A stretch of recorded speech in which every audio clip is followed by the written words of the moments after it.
Hello students, मैं अमन गुप्ता आपका हमारे इस यूट्यूब चैनल पे स्वागत करता हूं। आज के हमारे इस वीडियो में हम ग्रुप थ्योरी के एक टॉपिक मल्टीप्लिकेशन मॉडलों के बारे में पढ़ेंगे।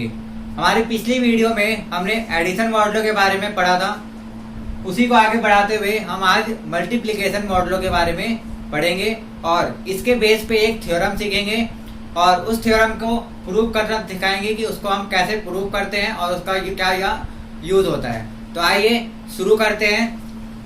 तो सबसे पहले मल्टीप्लिकेशन मॉडलो क्या होता है। जिस तरह से एडिशन मॉडलो एक बाइनरी ऑपरेशन था, उसी तरह से मल्टीप्लिकेशन मॉडलो भी एक बाइनरी ऑपरेशन ही है और इन दोनों का काम लगभग एक ही जैसा होता है। यानी कि जिस तरह से हम एडिशन मॉडलो में क्या करते थे, कोई भी दो एलिमेंट है उन दोनों के बीच में अगर हम एडिशन मॉडलो ऑपरेट करते थे तो वहां पे दोनों एलिमेंट को ऐड करना होता था और जो भी एडिशन मॉडलो m है उससे डिवाइड करते थे और डिवाइड करने पे जो रिमाइंडर आता था वही उसका आंसर होता था।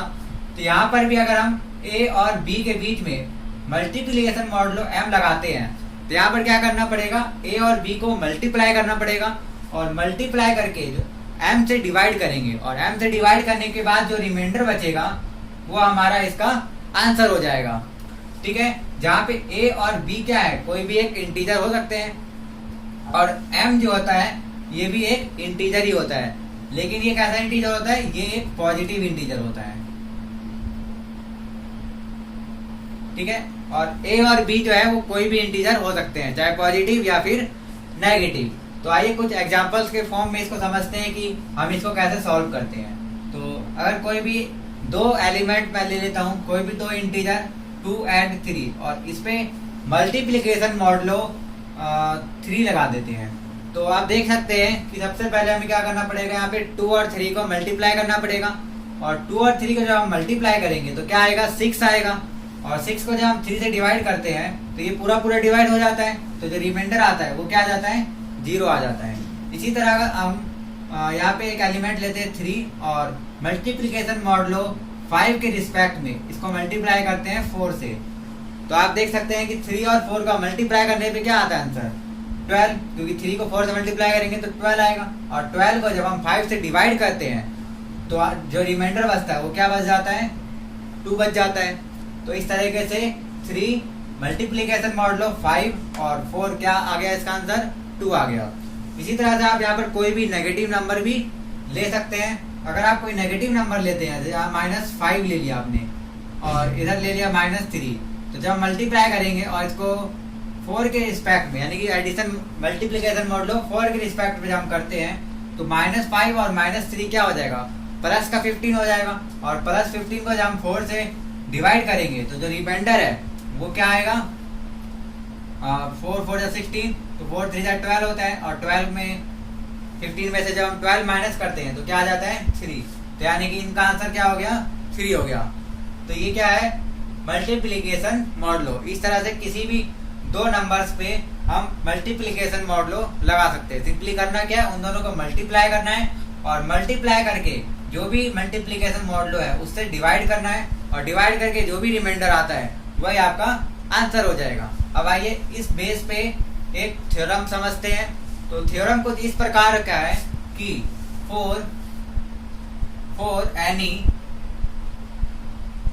for any prime number p, for any prime number p, g is a set और g में जो एलिमेंट है वो क्या है, 1 2 3 एंड कहाँ तक, p - 1 तक। यानी कि एक सेट है जिसमें 1 से लेकर p - 1 तक एलिमेंट है। तो अगर इस सेट को हम मल्टीप्लिकेशन मॉडलो p के रिस्पेक्ट में एक अलजेब्रिक स्ट्रक्चर बनाए तो ये अलजेब्रिक स्ट्रक्चर क्या बन जाएगा, एक ग्रुप बन जाएगा। यानी कि इज अ ग्रुप, क्या होगा, एक ग्रुप होगा। ठीक है, यानी कंडीशन क्या है, जो मल्टीप्लिकेशन मॉडलो है, जो भी यहाँ पे नंबर है वो एक प्राइम नंबर होना चाहिए, सबसे पहली कंडीशन। जो हम एडिशन मॉडलो में पढ़ते थे वहां पर जो m होता था वो कुछ भी हो सकता था, कोई भी इंटीजर हो सकता था, लेकिन यहाँ पर इस p का प्राइम नंबर होना बहुत ज्यादा जरूरी है। तो अगर ये p प्राइम नंबर है और ये जो सेट है, इस सेट के अंदर इस p - 1 तक एलिमेंट है, 1 से लेकर p - 1 तक के एलिमेंट है, तो ये जो सेट है इस बाइनरी ऑपरेशन के रिस्पेक्ट में एक अब देख लेते हैं कि इसका प्रूफ किस तरह से है। तो सबसे पहले हम कुछ एग्जांपल ले लेते हैं। तो हमने एक सेट ले लिया जिसमें 1 से लेकर 4 तक एलिमेंट है, यानी कि यहाँ पे जो P है वो P हमने क्या मान लिया, P को हमने मान लिया 5। और आप देख सकते हैं कि जो 5 है एक प्राइम नंबर है, यानी 5 जो है वो किसी से भी डिवाइड नहीं होता है सिवाय 1 से और खुद से। तो यहाँ पे हमने कहा 1 से लेकर 4 तक एलिमेंट लिया क्योंकि हमें P-1 तक लेना था। तो P हमारा 5 है, तो 5 - 1 यानी 4, तो 4 तक एलिमेंट ले लिया। तो ये जो G है ये मल्टीप्लिकेशन मॉडुलो 5 की रिस्पेक्ट में एक ग्रुप कहलाएगा।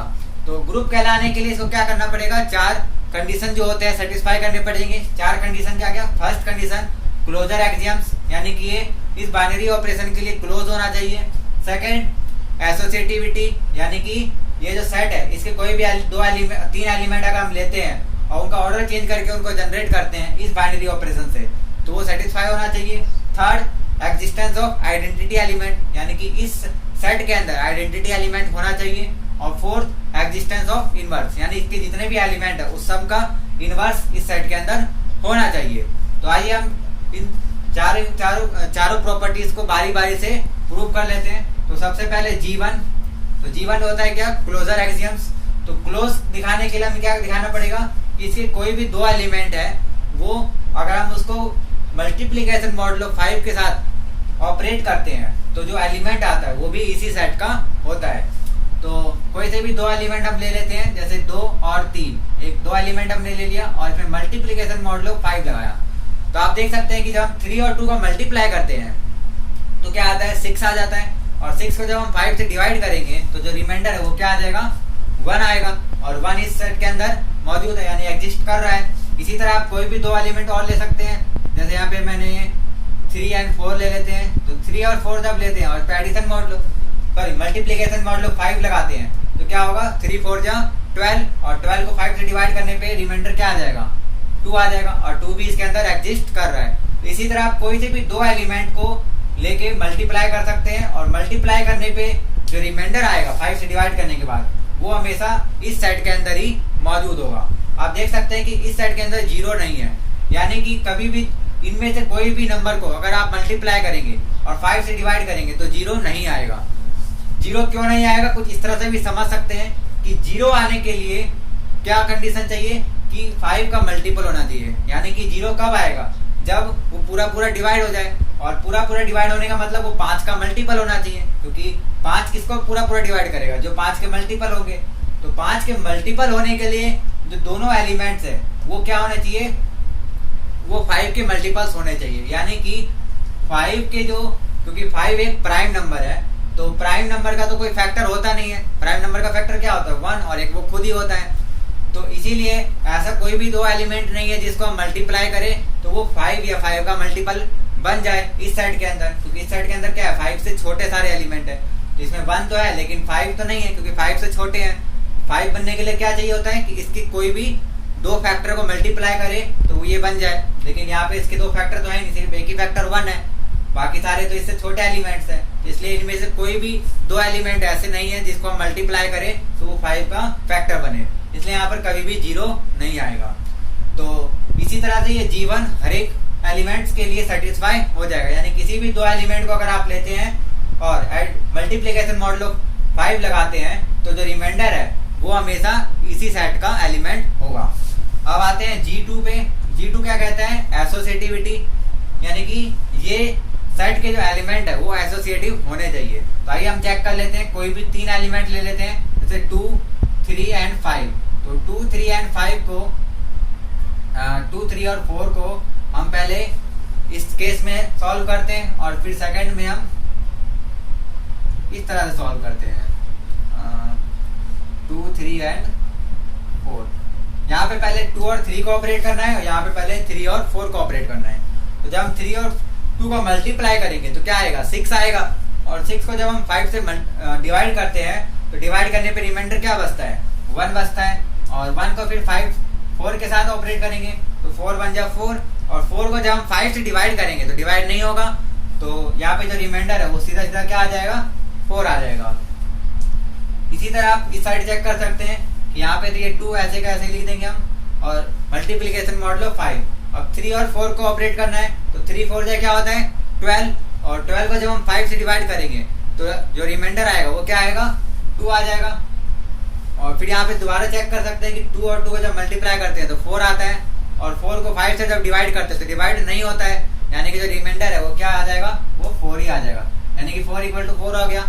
यानी कि ये इस केस में जब हमने एलिमेंट 2 3 4 लिया तो ये एसोसिएटिव हो गया। इसी तरह बाकी एलिमेंट्स को अलग अलग एलिमेंट्स लेकर आप चेक कर सकते हैं कि हर एक एलिमेंट्स के लिए एसोसिएटिविटी प्रॉपर्टी को ये सेटिस्फाई कर देता है। तो G1 और G2 हमारा सेटिस्फाई हो गया। अब G3 यानी एग्जिस्टेंस ऑफ आइडेंटिटी और G4 यानी एग्जिस्टेंस ऑफ इनवर्स एलिमेंट को भी हम प्रूव करते हैं। तो आइए उन्हें प्रूव कर लेते हैं।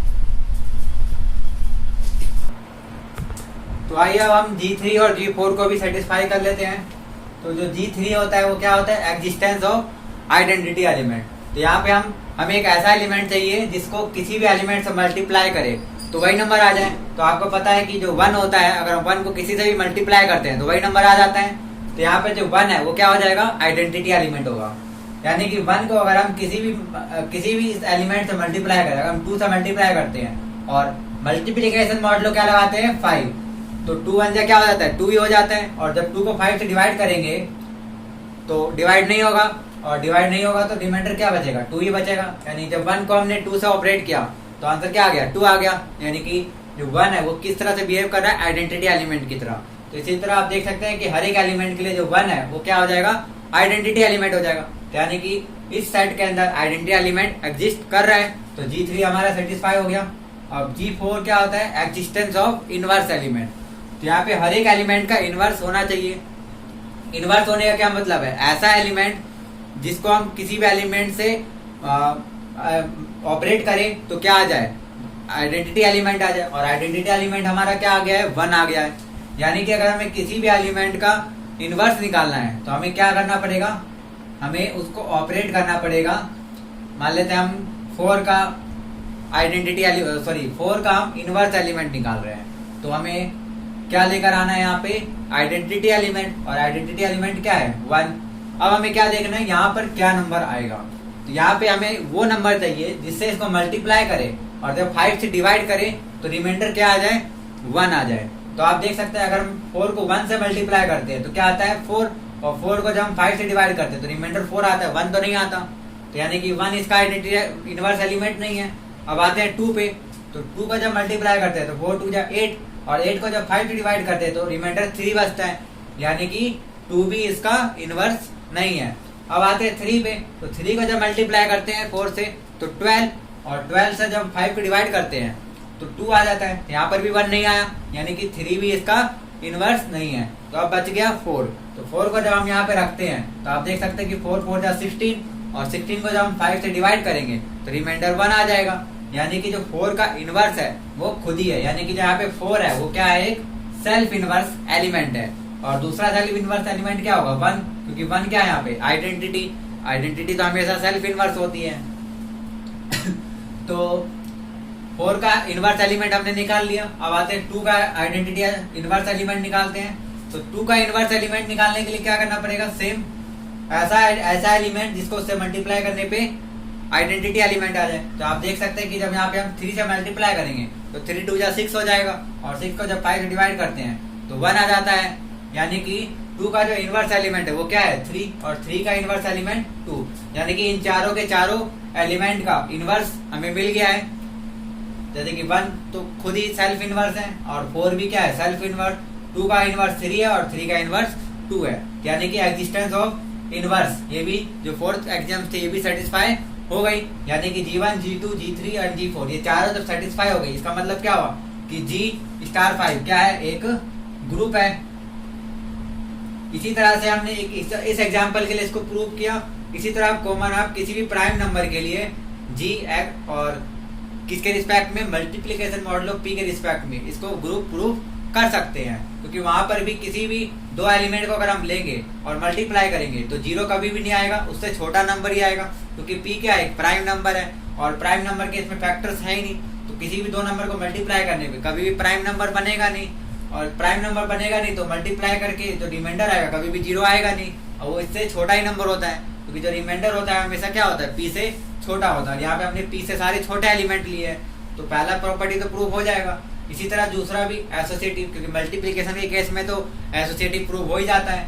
इसी तरह आइडेंटिटी एलिमेंट हर केस में 1 बन जाएगा, और जो इनवर्स है हर एलिमेंट का इनवर्स इस तरीके से आ जाएगा। तो इस तरह से आप इसको प्रूव कर सकते हैं कि ये जो ये अलजेब्रिक स्ट्रक्चर G और बाइनरी ऑपरेशन मल्टीप्लिकेशन मॉडलों के लिए जहाँ पे जो P है वो एक प्राइम नंबर होना चाहिए। ये जो केस है ये मस्ट है, यानी कि ये होना ही होना चाहिए। अगर P प्राइम नंबर नहीं है तो हम नहीं कह सकते कि ये एक ग्रुप है या नहीं, लेकिन अगर P एक प्राइम नंबर है तो हम जरूर कह सकते हैं कि ये एक ग्रुप है। तो यहाँ पे हमने इस थ्योरम को समझा कुछ एग्जांपल्स के रूप में, और हमने इसको प्रूव करके दिखाया। तो आई होप आपको ये थ्योरम और ग्रुप थ्योरी की मल्टीप्लिकेशन मॉडल का एक टर्म आपको समझ में आया होगा। तो आज की हमारी वीडियो में सिर्फ इतना ही। अगर आपको ये वीडियो पसंद आई हो तो प्लीज लाइक करें, और अगर आप हमारे चैनल पर नए हो तो प्लीज सब्सक्राइब करें और बेल आइकन को दबाना ना भूलें, जिससे आपको हमारी आने वाली वीडियो की नोटिफिकेशन मिलते रहे। तो आज की वीडियो में से हमारे सिर्फ इतना ही। हमारी आने वाली वीडियो में हम ग्रुप थ्योरी की और भी कई सारे टॉपिक्स को लेकर आएंगे, तो हमारे साथ आप बने रहे। आज के लिए सिर्फ इतना ही। Thank you.